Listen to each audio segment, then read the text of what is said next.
novamente.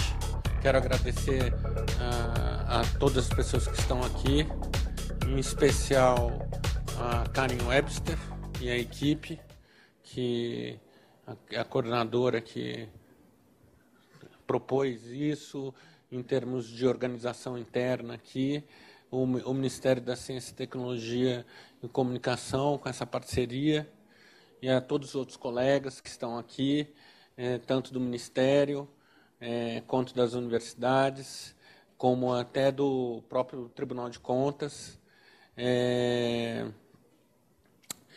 porque esse momento exige essa reflexão. Quanto mais discutirmos, melhor será a implementação do modelo. O que eu queria deixar bem claro,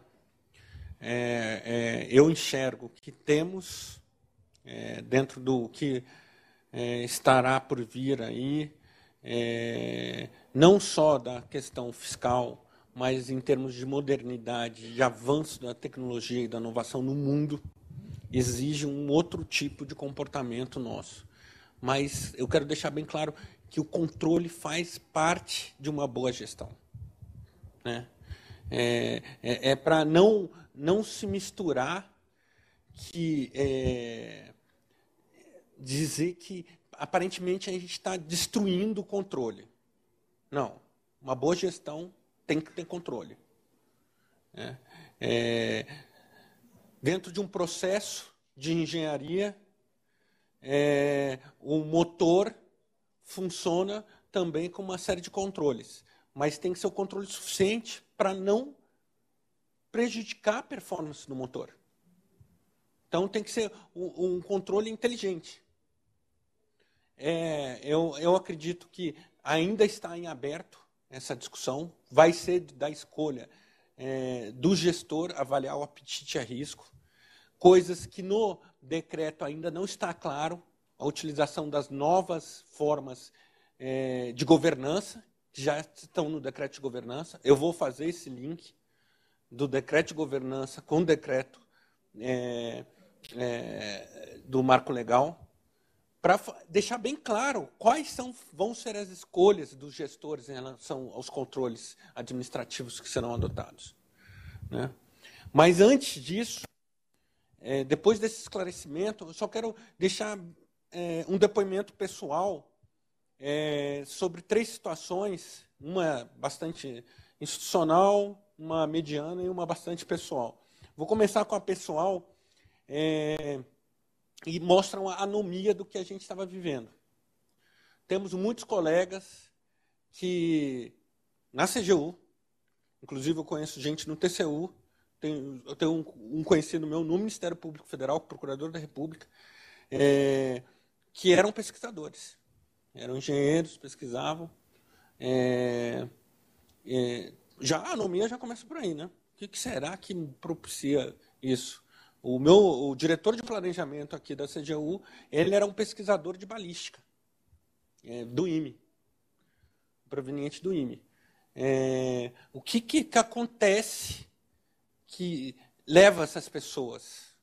Quando você conversa com eles, você vê o grau de resiliência que tem que ter para fazer pesquisa no Brasil. Assim, e a coisa que eu ainda não cheguei na parte que eu acho mais interessante das histórias, é que quando eles iam conversar em congressos, seminários, o depoimento que eles contam é que essa demanda por definição de procedimentos de controle, de entender qual é o procedimento de controle, só eles tinham, tão exacerbada assim. Como eu vou fazer tal coisa? Né? A dinâmica de apoio para a pesquisa é totalmente diferente. O depoimento que eu vejo era que realmente nós tínhamos que repensar o que nós estávamos fazendo em termos de controle na parte de inovação tecnológica e pesquisa. Talvez não eram os mais apropriados. Eu sei que o que eu estou falando pode ter 1 milhão de causas, essa situação, não necessariamente, mas por isso que eu estou falando, o que eles colocam, não é que eles estão da CGU, no Ministério Público, enfim, o que eles colocavam era que, e essa é a minha parte do depoimento, era como eles tinham que, na agenda deles, deixar uma parte muito importante para a questão da discussão de como fazer as coisas. Depois, o professor Peregrino já mostrou um estudo falando que 40% do tempo de um pesquisador no Brasil é para a burocracia. E, de novo, essa burocracia serviu hoje para um controle gerencial? Eu não vi um depoimento positivo em relação a isso. Combateu corrupção? Também não. Quer dizer, assim, que controle é esse? Não ajuda a gestão e não fortalece a integridade. É um controle pelo controle, indo contra até o Decreto-Lei 200. Assim, um controle, seja que Deus quiser. O que a gente está discutindo aqui é controle mesmo, é controle sério para a coisa acontecer, o motor funcionar de forma a atingir os seus objetivos. Quer dizer, é o controle fixado já na atividade final. Então, esse eu acho que é muito paradigmático. Quando falam da peculiaridade da inovação e tecnologia, eu não gosto nem de tocar nesse assunto, porque, na realidade, eu acho que esse tipo de ação tem que ocorrer em outras áreas. Quer dizer, se a gente tratar como uma jabuticaba, não, realmente a gente já fez onde tinha que fazer. E não é o caso. Em relação a outro depoimento, eu tive recentemente na Copetec, né? Tive a felicidade de ser convidado para o aniversário da Copetec, e você vai nos laboratórios, você vê a pesquisa acontecendo, né? Você vê os resultados. Mas, tristemente, o site da Copetec é um site de contabilidade. Sim, é um site de contabilidade. A gente fica imaginando que, com o marco legal, a gente tem que mudar a nossa forma de prestar contas, de fato. Porque a transparência tem que já partir dessa lógica. Tem que mostrar as pesquisas que estão acontecendo com a ajuda da Copetec. Mas, de novo, não é a parte da anomia. Estavam comemorando 55 anos de COP, e, se não me engano, 25 de Copetec, ou 35 de Copetec. Nós temos parceria com a COP, para a parte de massa, asfalto, pesquisa em asfalto.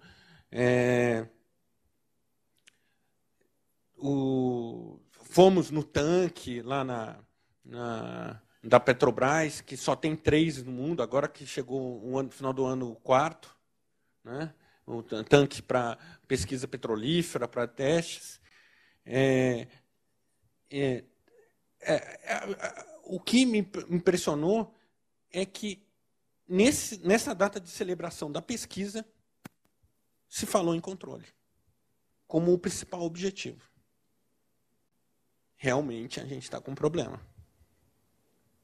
Porque como a agenda pode ser tão invertida? Converso, pus até os diretores estão sabendo disso. A nossa meta é que no aniversário de 60 anos da COP e de 40 a gente nem seja convidado, né? Porque essa é a meta do país. É a meta do país. Por quê? De novo, eu sou favorável ao controle. Eu preciso de ter um controle. porque você não tem monitoramento, você não tem avaliação dos seus resultados. Eu não quero diminuir a importância do controle, mas o que eu estou falando é que hoje se usa muito pouco para não... Porque eu estou sendo conservador em termos de para tomar de decisão os controles instituídos ou para o combate aos desvios. Então, que controle é esse? Um controle que não cumpre os requisitos, muitas vezes, do Decreto-Lei 200, falando do custo-benefício do controle. Bem, deixa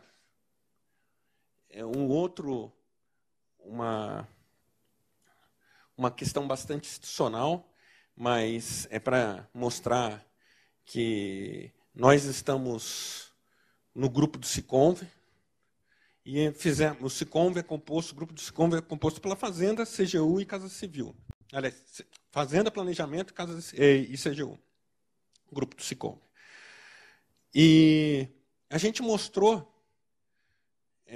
a gente fez um estudo que basicamente mostra o seguinte: com que a gente apontou, abriu de TCE em convênios, historicamente, e o que se gastou, era melhor aprovar todo mundo. Era melhor aprovar todas. Era melhor aprovar tudo. Por quê? Na realidade, talvez antes não tinha essa tecnologia, hoje tem. O que a gente está propondo? A malha fina que a Receita faz. O que a gente está propondo não é a amostragem. Vai ser analisado todos os convênios, utilizando a malha fina. Detalhe, a gente fez um teste prospectivo em relação ao passado. A gente pegava todos os convênios reprovados, que foram reprovados pelo gestor. Quer dizer, com detalhe, usando nem 10% da força de trabalho hoje existente nos ministérios para esse tipo de atividade. Então, é esse tipo de situação que vai exigir de nós, no futuro bem próximo, se não no final desse ano, porque realmente o Estado brasileiro está sem dinheiro. Sim, de novo, o pessoal do tribunal está aqui, mas quem acompanhou o julgamento de contas, o relatório, você espreme e sai sangue. Porque o relatório mostra claramente a situação fiscal que está o Estado brasileiro. Talvez a gente não tenha claro isso na nossa agenda do dia a dia, porque devido às discussões políticas que estão ocorrendo de forma intensa, que põe uma névoa no assunto. Então,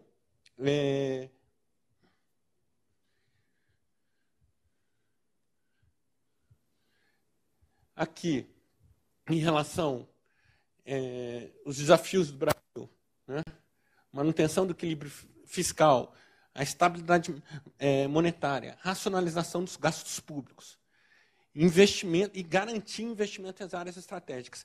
Porque se a gente gastar mal, não garantir a eficiência alocativa mínima, vai faltar muito dinheiro. Já vai faltar dinheiro. A questão é quanto dinheiro vai faltar. E na ciência e tecnologia, essa é a peculiaridade que eu garanto. Um doutor que sai da pesquisa para ir para a CGU, ou para um outro órgão público, ou sair do país para continuar a pesquisa dele, a gente não constrói.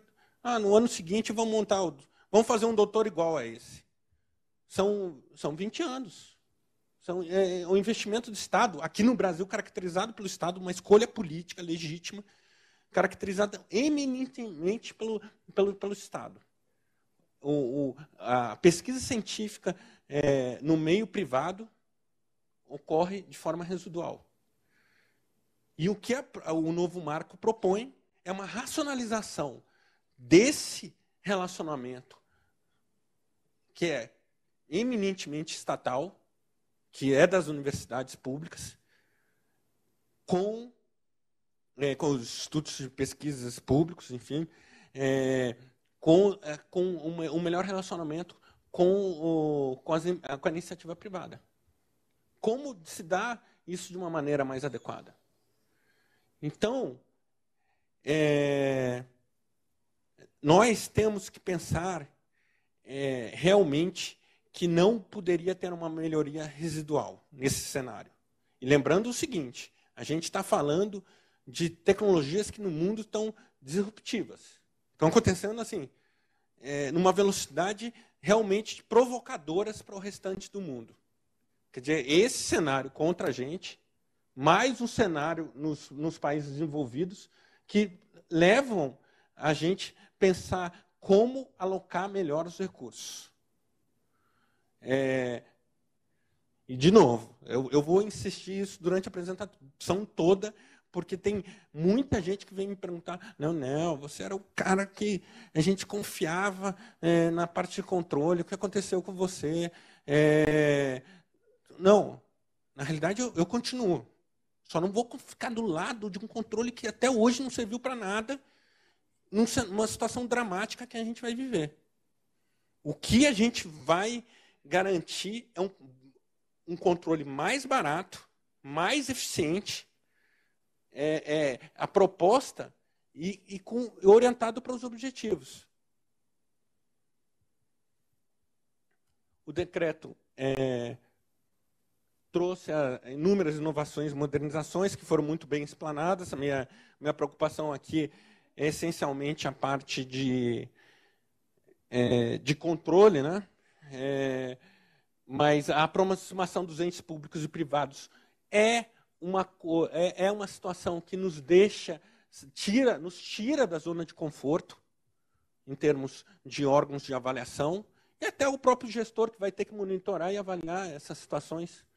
Não é uma questão tão trivial.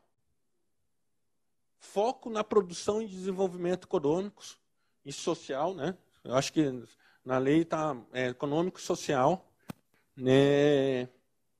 E avaliação e monitoramento por resultados. Esse, eu acho que assim, a gente discute o final exatamente falando o quanto isso é tão trivial, mas tão que muda tudo, né, no final das contas. A avaliação e monitoramento pelos resultados conseguidos. Como conseguir isso? Melhoria da governança pública. É a nossa proposta, assim, de enxergar esse problema, é o nosso convite, tanto para os gestores como para os órgãos de controle, de reflexão. Trabalhar na questão da liderança, estratégia e controle, para avaliar, direcionar e monitorar a gestão com vistas à condução das políticas públicas. Isso está tudo no decreto de governança. A questão do gerenciamento de risco, de saber alocar, não fazer todos os controles, fazer os controles fundamentais para o cumprimento dos objetivos estabelecidos. Avaliar o ambiente, os cenários, o desempenho, os resultados atuais e futuros, direcionar as políticas públicas às necessidades dos interessados e monitorar o resultado e o desempenho. Isso são coisas que o gestor vai ter que construir, eventualmente com ajuda, é o que a gente está discutindo, como fazer, se vai ser a nossa instrução normativa número 3, que é o novo marco legal da auditoria do governo, do Poder do Executivo, coloca a questão da consultoria, se a gente vai fechar uma parceria em termos de consultoria, ou se ele já tem um modelo pronto. Nós já estamos estabelecendo na parte de convênios, a nossa proposta já foi aprovada, a gente já apresentou isso no Comitê Interministerial de Governança. Por quê? A malha fina para os convênios tem um substrato que a gente está conseguindo fazer muitos relatórios gerenciais. Já está cumprindo alguma coisa. Né? Para a tomada de decisão, para o gestor que vai ter que fazer toda essa avaliação, ter uma noção do que realmente está acontecendo. E detalhe, de novo, é muito mais interessante do que simplesmente uma amostragem. Você está analisando tudo, só que de uma forma eletrônica. Quer dizer, tem no GAU, tem tipicidades não regulares de pesquisa científica, situações não regulares em pesquisa científica. Por que a gente não pode usar isso como um fundamento para fazer uma... Não, ó, isso aqui é uma situação que a gente vai ter que analisar. Esse caso, porque os casos que entraram na malha fina, a gente analisa. Como fosse uma declaração. Busca maior efetividade, produzir os efeitos pretendidos e maior economicidade, obter o maior benefício possível na utilização dos recursos disponíveis das ações. De novo, no caso específico desse controle que eu estou mencionando, fazendo uma propaganda institucional, o que a gente mostra? É muito menos recurso alocado no controle, o resultado, no mínimo, é igual ao que antes era feito, porque a gente fez os testes anteriores, e o que acontece? A gente consegue mostrar outros indicativos que nas avaliações anteriores não eram feitos. Por exemplo, um conluio entre situações, ou preços que não tem... A gente pode estabelecer várias linhas de malha fina nesse sentido, como a Receita faz. Né? Então, realmente a gente pensar o controle existindo de forma muito clara, tanto para o lado gerencial, quanto para o lado de integridade. Quer dizer, é muito melhor do que a gente estava fazendo até agora.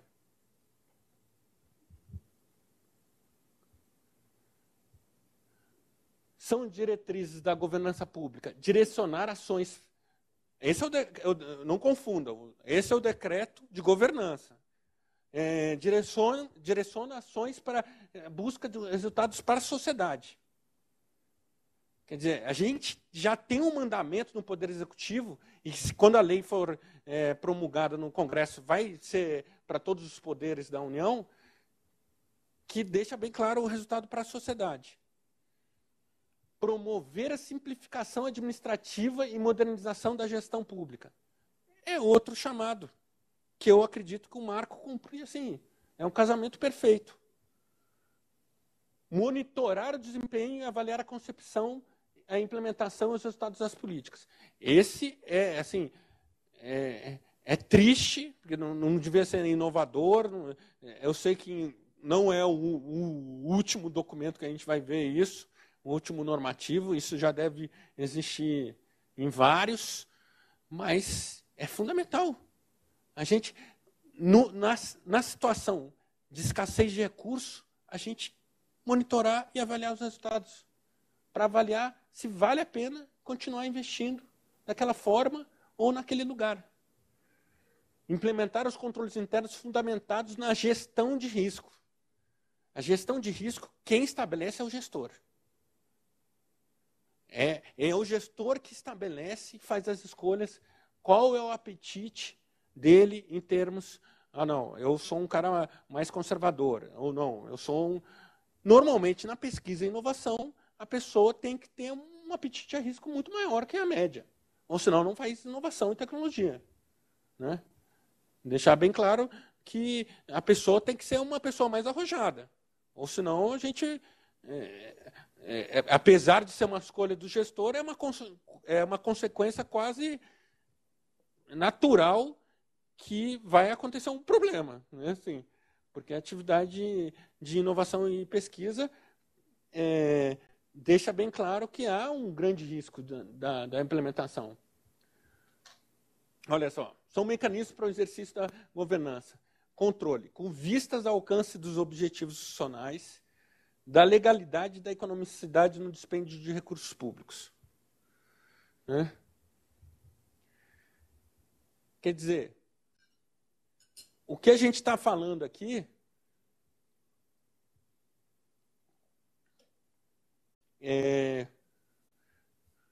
a gente pode garantir no novo marco sem problema nenhum, estabelecendo ainda ainda uma dinâmica bastante ágil e de redução de burocracia. E quando eu falo de burocracia, é importante dizer que recentemente a ministra Carmen Lúcia falou, né, assim, no início aí das atividades do Conselho Nacional de Justiça, que ela falou assim, é a porta de entrada da corrupção. A burocracia mal feita é a porta de entrada da corrupção, que é difícil pra caramba para todo mundo, aí para um eu vou dar uma facilitada aqui. Né? Então, de novo, é o controle que ninguém acompanha. Porque se acompanhasse, não ia...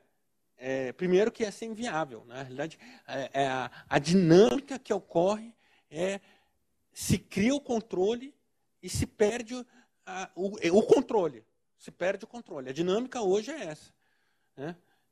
Você não acompanha nem gerencialmente e nem para a questão do compliance puro e simples. Cara, isso aqui não pode acontecer. Essa situação não pode acontecer. Quer dizer, era uma questão que não pode acontecer, então tem que monitorar para não acontecer. Eventualmente não ocorre. A gestão de risco, só voltar aqui, é importante dizer o seguinte, ela favorece a alocação de recursos. Né? É uma ferramenta, né, que favorece a alocação de recursos. Parágrafo único. Os mecanismos, instâncias e práticas de governança incluirão, no mínimo, formas de acompanhamento de resultados, soluções para melhoria do desempenho das organizações, instrumentos de promoção do processo decisório fundamentado em evidências. Perfeito. A alta administração deverá estabelecer, manter, monitorar e aprimorar sistema de gestão de riscos e controles internos.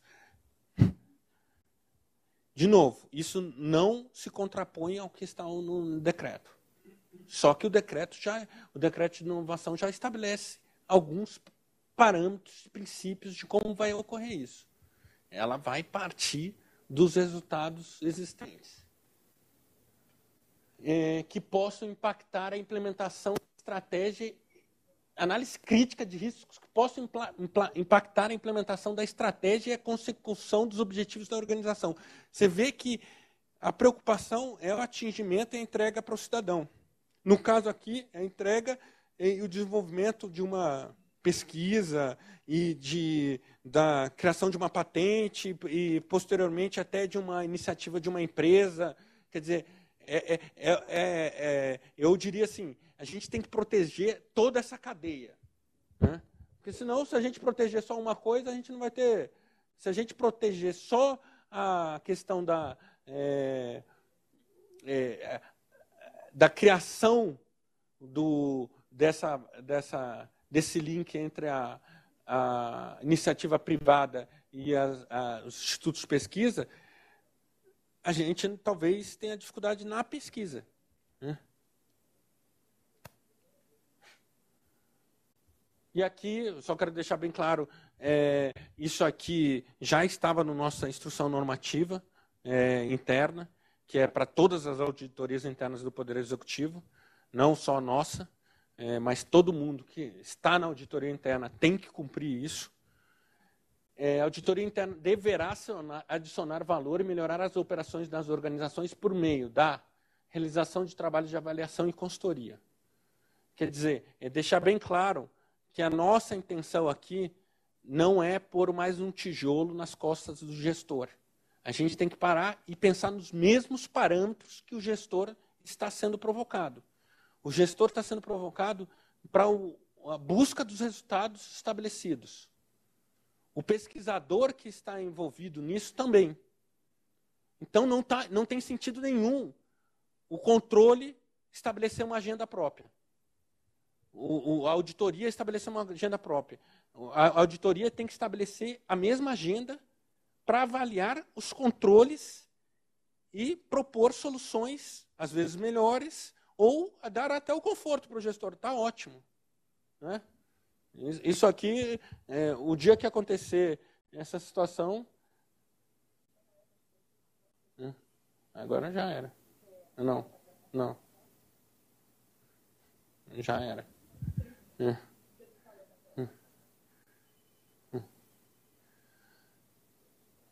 Então põe lá. Põe a comparação.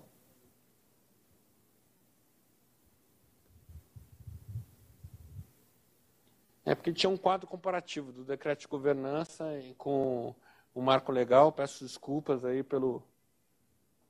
Eu estava até estranhando, eu falei, porra, não era exatamente a apresentação que eu estava aqui, mas enfim.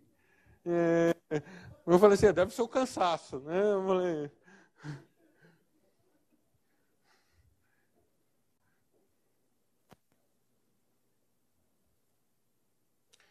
E outra coisa interessante, que a gente fala em risco de planejamento para auditoria, abordagem de risco de planejamento para auditoria baseada em riscos também, não só o gestor, quer dizer, a adequação também para nós, e a gente não deixa os quesitos de promoção, a detecção do desvio ao erário.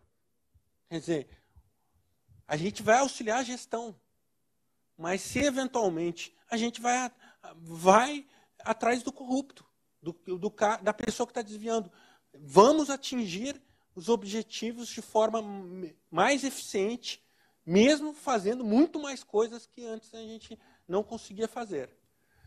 Eu estou falando, em especial, dos controles instituídos pela administração. Agora vai ser... A provocação aqui é eu casar as duas coisas aqui, né? Governança, mecanismos de controle para o resultado, mecanismo de controle com vistas ao alcance dos objetivos institucionais, para mostrar como realmente parece que um estava conversando com o outro. Só quem não conhece a administração não sabe que na realidade um fez uma coisa, o outro, mas a sorte é que estão bastante alinhados. O relatório simplificado de execução financeira em sistema eletrônico, a transparência na divulgação dos projetos apoiados. Eu acho que assim, esse é um dos controles mais baratos e mais eficientes, a transparência. Plano de trabalho avaliado por comissão de avaliação e parecer técnico do concedente. Os mecanismos de instância, formas de acompanhamento de resultado e soluções para melhoria de desempenho das organizações. Aqui a gente já falou. Olha lá, a gente foi até mais rápido, né? Mas o que eu queria deixar bem claro em relação a isso, até foi interessante porque teve a parte da auditoria interna, né? Para mostrar que ficaram intocadas os papéis da auditoria interna. A gente entende que isso ainda permanece, mas conversa naturalmente com o que está proposto no decreto, só que a gente tem que estabelecer o seguinte, o decreto já estabeleceu uma agenda que o decreto o novo marco, o marco legal de inovação tecnológica, estabeleceu uma agenda de que nós vamos avaliar pelos resultados, qual a forma que será feita isso. A gente terá que discutir, assim, será aliás, o gestor terá que implementar, deixar bem claro. Em última instância, a CGU avaliará na parte do executivo, e o tribunal também, com certeza, avaliará. Eventualmente, se o gestor entender que é necessário um apoio da CGU, nós temos mandamento para participar dessa consultoria. Eu só quero dizer, porque não tem nada a ver com o enfraquecimento do controle. O que está sendo proposto é, diante de um cenário pré-existente, que era o controle, na realidade, na minha opinião, não cumpria nem os requisitos básicos do Decreto-Lei de 200, a gente não tinha essa avaliação muito clara disso. O modelo que está sendo proposto é um modelo de racionalizar e garantir a melhor alocação, a eficiência alocativa dos recursos, humanos e financeiros. Diria, em relação a isso, que eu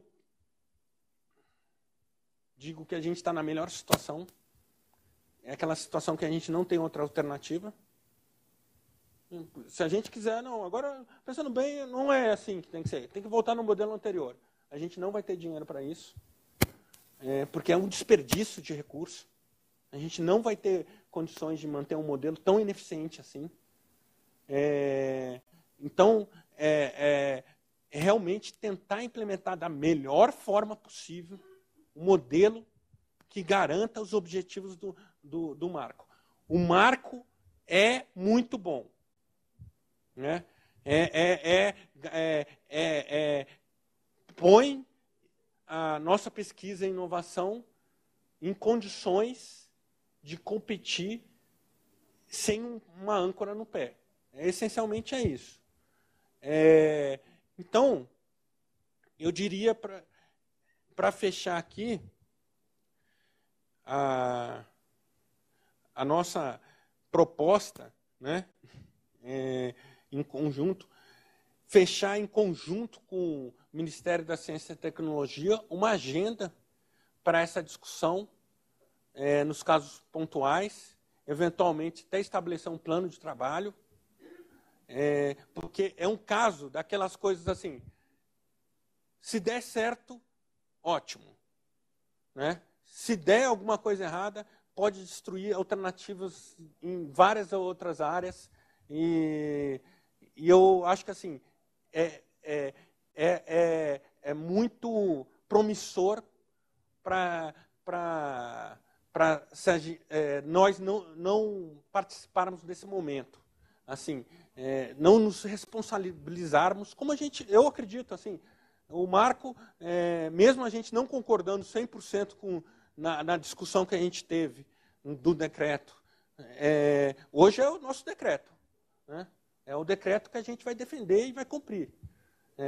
Então, assim, deixar bem claro que é esse tipo de discussão que a gente está provocando.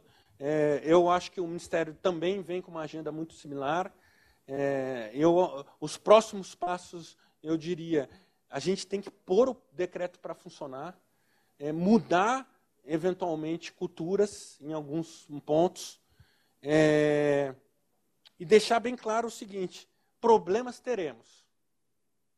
Mas eu vou falar uma coisa que eu era assessor na Fazenda. Quando a gente começou a fazer o gerenciamento de risco na Fazenda, o gestor falou, não, porra, você falou que ia facilitar a minha vida, porra, a quantidade de problema que eu tenho agora, hoje, para resolver. Eu falei assim, não, o problema você tinha, só que você não sabia, né? Porque o controle era aquele formal, não tinha informação gerencial nenhuma, não agregava.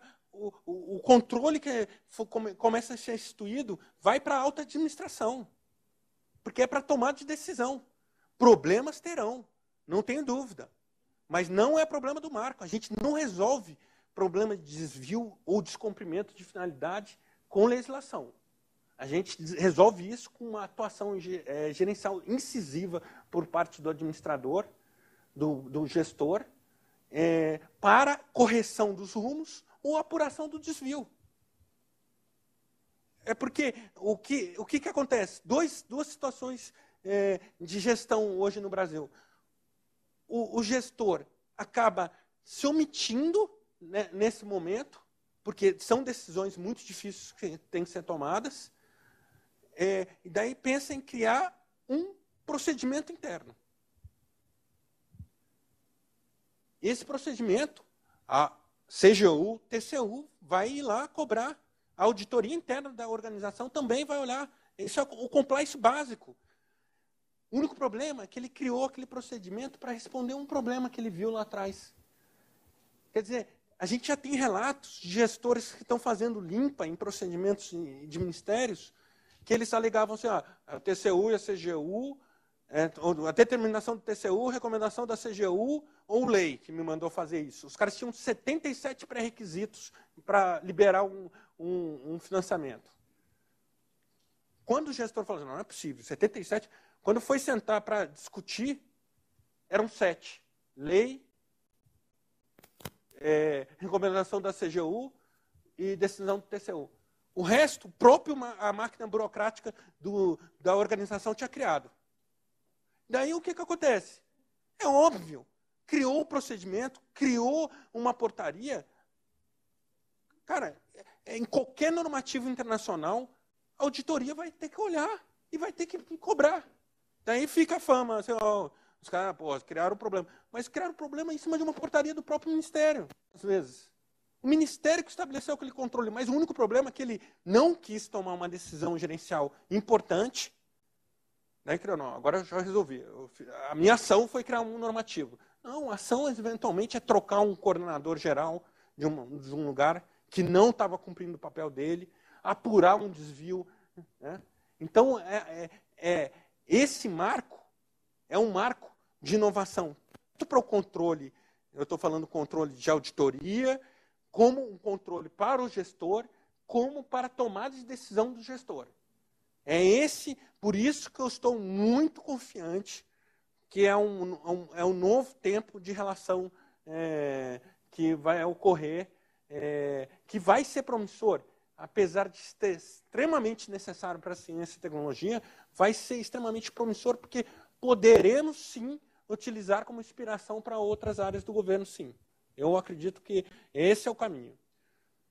Então, eu agradeço, peço paciência aí pela troca da apresentação e realmente eu estou, apesar de falar da situação fiscal, eu estou confiante, tá? Deixar bem claro, a gente vai superar esse problema e superando a gente tem que ter as bases, que a pesquisa é um dos fundamentos essenciais e a gente vai ter protegido essa área. Então, eu tenho confiança que isso tudo mostra que a gente está num bom caminho. Muito obrigado. E o trabalho começa agora. Assim, o trabalho de pôr em pé isso começa agora. Muito obrigado.